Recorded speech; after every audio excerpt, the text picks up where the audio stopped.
شروع اللہ کے بابرکت نام سے جو بڑا مہربان اور نہایت رحم کرنے والا ہے۔ تمام سننے اور دیکھنے والوں کو فاطمہ وائس کی طرف سے خوش آمدید۔ دوستوں، جس واقعے کے بارے میں ہم بات کرنے جا رہے ہیں اس کی تمام تفصیلات جاننے کے لیے ویڈیو کو بنا اسکپ کیے اینڈ تک لازمی دیکھیے، اور اگر آپ میرے چینل پر نئے ہیں تو میرے چینل کو سبسکرائب بھی کر دیجیے اور بیل آئیکن کو بھی دبا دیجیے تاکہ میری ہر نئی آنے والی ویڈیو آپ کے پاس بر وقت پہنچ سکے۔ دوستوں، سیدۃ النساء حضرت فاطمہ الزہرا رضی اللہ تعالیٰ عنہا کی ولادت بعثت نبوی صلی اللہ علیہ وآلہ وسلم سے تقریباً 5 سال قبل میں جمادی الثانی کو مکہ مکرمہ میں ہوئی۔ اس وقت حضرت محمد صلی اللہ علیہ وآلہ وسلم کی عمر مبارک 35 سال تھی، اور یہ وہ وقت تھا جب خانہ کعبہ کی تعمیر ہو رہی تھی اور حجر اسود کا معاملہ پیش آ گیا۔ نبی کریم صلی اللہ علیہ وآلہ وسلم نے اس معاملے کو اپنی کمال ذہانت، بصیرت اور حکمت عملی سے حل فرمایا کہ جنگ کا خطرہ ٹل گیا، اور آپ رضی اللہ تعالیٰ عنہ کی ولادت کے مبارک موقع پر قریش بہت بڑی لڑائی سے بچ گئے۔ شہزادی کونین حضرت فاطمہ الزہرا رضی اللہ تعالیٰ عنہ کی آمد جہالت اور فردوس روایات کی تاریکی کو تنویر سے بدل دیا۔ آپ رضی اللہ تعالیٰ عنہ کا اسم گرامی فاطمہ ہے۔ فاطمہ کا مطلب ہے جہنم سے بچانے والی۔ سیدہ حضرت فاطمہ رضی اللہ تعالیٰ عنہ کے بہت سے القابات ہیں۔ تمام القابات کسی نہ کسی واقعے سے جڑے ہوئے ہیں اور ان کا مطلب بھی بہت شاندار ہے۔ آپ رضی اللہ تعالیٰ عنہ کے القابات میں سب سے زیادہ مشہور و معروف یہ ہے: زہرا، جنت کی کلی، سیدۃ النساء، سارے جہانوں کی عورتوں کی سردار، جنت کی عورتوں کی سردار۔ سیدۃ النساء پر لاکھوں سلام، جن کی طہارت و پاکیزگی کو اللہ پاک نے بیان فرمایا ہے۔ ان کی عظمت و رفعت اور توصیف کو الفاظ کا جامہ پہنانا بہت مشکل ہے۔ حضرت فاطمہ رضی اللہ تعالیٰ عنہ سب سے چھوٹی صاحبزادی ہونے کے بعد بچپن ہی سے اپنے والد جناب رسول اللہ صلی اللہ علیہ وآلہ وسلم اور والدہ ماجدہ حضرت خدیجہ الکبریٰ رضی اللہ تعالیٰ عنہ کی لاڈلی تھی۔ حضور صلی اللہ علیہ وآلہ وسلم نے جب اعلان نبوت کیا تو وہی قریش جو آپ کو صادق اور امین کے لقب سے جانتے تھے، آپ صلی اللہ علیہ وآلہ وسلم کی جان کے دشمن بن گئے اور آپ صلی اللہ علیہ وآلہ وسلم کو حق گوئی سے روکنے کی ہر ممکن کوشش کرنے لگے۔ اس وقت حضرت فاطمہ رضی اللہ تعالیٰ عنہ کی عمر تقریباً 5 سال تھی، یعنی آپ رضی اللہ تعالیٰ عنہ نے جب سے ہوش سنبھالا تب ہی سے سخت ترین حالات کا سامنا کیا۔ آپ رضی اللہ تعالیٰ عنہ کا بچپن کھیل کود کی بجائے مکہ کی ستم ظریفیوں دیکھتے اور برداشت کرتے گزرا۔ امام جلال الدین سیوطی نے حضرت عبداللہ بن مسعود رضی اللہ تعالیٰ عنہ سے روایت نقل کی ہے کہ ابتدائی زمانے میں ایک دن ابو جہل نے سیدہ فاطمہ الزہرا رضی اللہ تعالیٰ عنہ کو کسی بات پر تھپڑ مار دیا۔ آپ رضی اللہ تعالیٰ عنہ روتی ہوئی اپنے والد محترم جناب رسول اللہ صلی اللہ علیہ وآلہ وسلم کے پاس آئی اور ابو جہل کی شکایت کی۔ آپ صلی اللہ علیہ وآلہ وسلم نے فرمایا، بیٹی جاؤ اور ابو سفیان کو ابو جہل کی اس حرکت سے آگاہ کرو۔ حضرت فاطمہ الزہرا رضی اللہ تعالیٰ عنہ ابو سفیان کے پاس گئیں اور سارا واقعہ سنایا۔ ابو سفیان نے سیدہ فاطمہ الزہرا رضی اللہ تعالیٰ عنہ سے فرمایا، جس طرح اس نے تمہارے چہرے پر تھپڑ مارا تم بھی اس کے منہ پر تھپڑ مارو۔ چنانچہ سیدہ فاطمہ الزہرا رضی اللہ تعالیٰ عنہ نے ابو جہل کے منہ پر تھپڑ مارا اور پھر گھر آ کر یہ بات حضور صلی اللہ علیہ وآلہ وسلم کو بتائی۔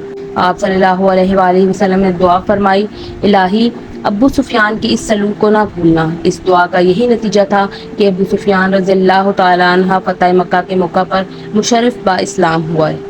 حضرت فاطمہ رضی اللہ تعالیٰ عنہ بچپن سے ہی نہایت ذہین، فطین اور تنہائی پسند طبیعت کی مالک تھیں۔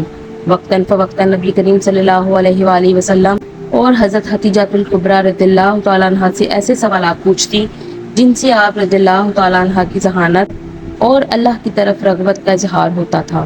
ایک روز سیدہ فاطمہ الزہرا رضی اللہ تعالیٰ عنہ نے بڑی معصومیت سے اپنی والدہ حضرت خدیجہ الکبریٰ رضی اللہ تعالیٰ عنہ سے سوال کیا کہ ہم جس خدا کی عبادت کرتے ہیں کیا اسے دیکھ بھی سکتے ہیں؟ یعنی اپنے رب کی معرفت کی جستجو بچپن ہی سے آپ رضی اللہ تعالیٰ عنہ کی رگوں میں رچی بسی تھی۔ نبی کریم صلی اللہ علیہ وآلہ وسلم اللہ کی محبوب ترین ہستی ہیں، جبکہ نبی پاک صلی اللہ علیہ وآلہ وسلم کی محبوب ترین ہستی حضرت فاطمہ رضی اللہ تعالیٰ عنہ ہیں۔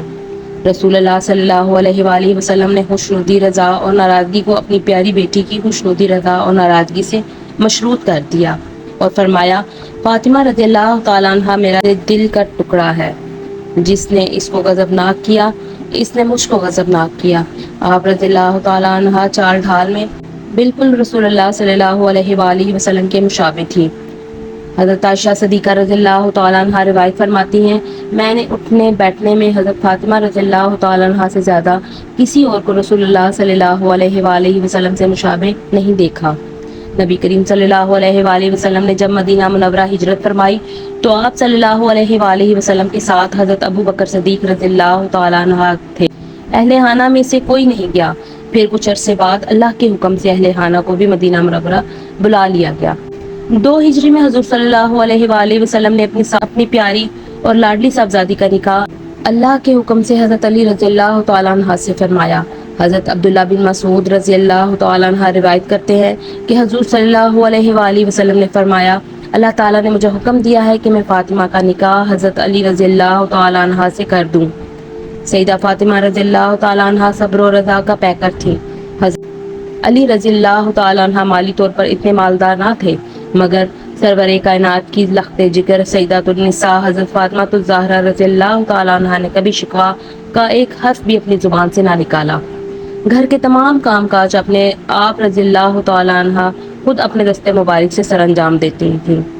اس کے باوجود کبھی بھی خدا کی ذات اور اس کے ذکر سے غافل نہیں ہوتی تھی۔